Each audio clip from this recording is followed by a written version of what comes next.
Assalomu alaykum do'stlar. Sizlarga Malibu 2'nin 2018 yil ishlab chiqarilgan lyukli variantidan syomka etib beraman. Mashinamiz duruşuna qaranglar, qop-qora suyutda. Mashinamiz 4 tane baloni yangi.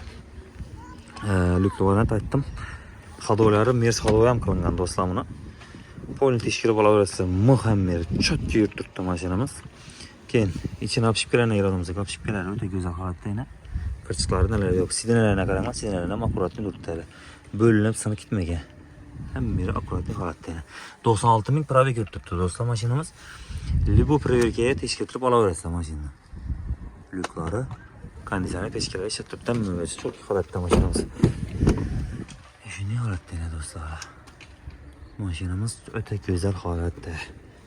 Mashinamizni beklana ketdi. Yani arkalarından ben göstereyim sizlere. Arkalar ham shunday holatda do'stlar. Arkada propan koyulgan dostlar. 1300 dolara taza koyulgan ekan. Egasinden so'radik. Shunday holatda yana. Arkalar ham o'ta go'zal holatda, ichi qirchilib, bo'linib, sinib, bunday narsalar yo'q do'stlar. Balonlar top-toza. Aytdim.